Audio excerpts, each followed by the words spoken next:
Okay, do you want to come on in? I'm the senior therapist here. I'm just going to see you today and talk to you about our tinnitus clinic.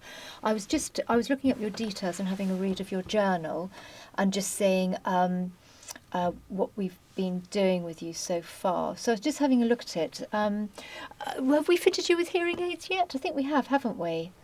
Yeah. Yes, 2 hearing aids. Yeah, that's right. Yes, that's right. So do you think that they've helped with the tinnitus at all? Help with the tinnitus? Yes. Does the tinnitus seem better when you're wearing your hearing aids? No, I don't think so. No, not at all. Is that supposed to be the case? Does the tinnitus sound quieter or, just less obvious when you're wearing your hearing aids? I don't know. I think it's 2 different things. Okay. What I notice about that interaction is that the clinician isn't inviting the patient into a collaborative relationship at all. She gives her professional role. And often it's the simple things like introducing yourself, giving your name, maybe giving your professional role, and then asking the patient what they'd like to be known as. And that gives the patient a voice right from the outset and invites them in that this is a relationship. And I think that's really important to remember those really simple things. Alongside that, one of the things that she did was she used the screen as her primary source of information.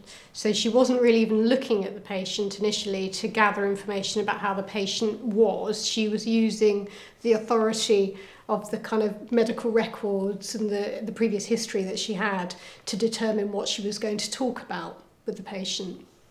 What also I noticed was the focus on the medical diagnosis and the hearing aids, but little questioning of the patient around their personal preferences for why they were there today.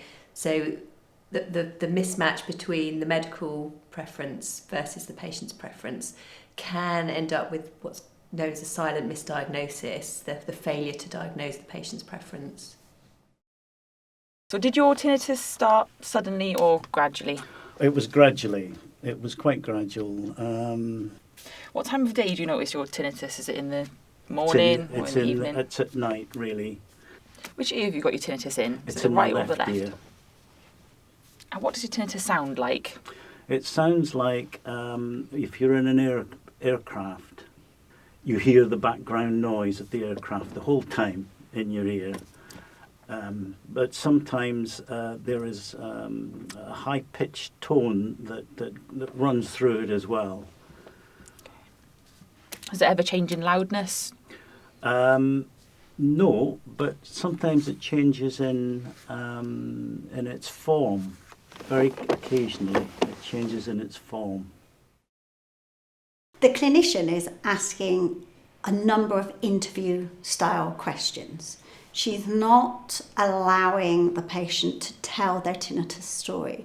In fact, she closes him down because he goes, as if he wants to go on and tell more, and she asks the next question. And also, she asks him a question, and he gives a lovely metaphor about what it sounds like. And he's very eloquent and very detailed in that. And that's ignored. No attention to that detail is paid, and therefore she then asks her next question. So there's so many missed opportunities there to really engage with the patient and his story. What's interesting about that is that nothing she's doing there is technically wrong. She's answering or asking all the questions to gather the information that she's required to get for each encounter from her questionnaire. But it's questionable, I suppose, how much of that information is really going to make much of a difference to her management plan with him or to thinking about variations in treatment. And by asking those questions, she's really holding a lot of responsibility for expertise. She's suggesting that the answer to that question makes a difference and that she has knowledge about what difference it will make.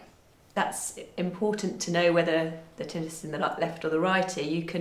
You can gather that information by using open-ended questions, and you can piece together the information that's relevant and important, but in a more patient-centred way.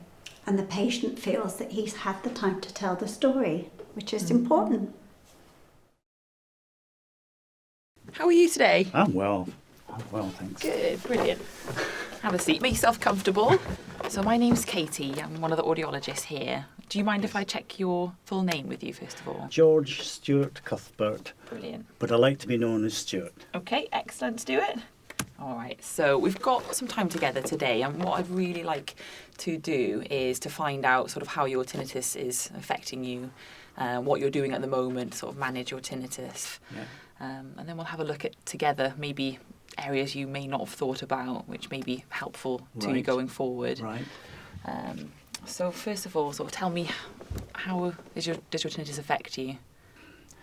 It's crept up on me, but it hasn't really affected what I do. Okay. It's just that I've adapted to what I think is a way of coping with it. So how is it for you at the moment? At the moment, it's very good. Is there anything that worries you about your tinnitus at all? It's the absence of total silence, which I would love, but it's just the knowledge that I will never hear total silence again. Which is quite hard. But it's quite hard, but you know. So a very different start to this encounter. A really good introduction and setting up the working alliance to say, this is why we're here, this is who I am, what would you like to be known as? These are the parameters of our session. So really setting up the working alliance. And then going on to bear witness to this patient's story and being really empathic and you can see the difference in the non-verbal communication here as she really listens and is empathic to his description of that never being able to hear total silence. And when we know that the clinician is empathic and that they're trying to understand it from our perspective, we're much more likely to engage in the interaction. We're much more likely to feel that we're part of that decision-making process. And we can feel empathic, but we need to communicate that empathy to the patient. And this was what was happening here. Really important. That's really interesting about how she demonstrates empathy. She just takes time to listen to his description about the absence of silence and the loss of that for him. And rather than trying to make that better or to remove it or to brush over the sadness of that moment, she stays with him in that moment and just acknowledges it.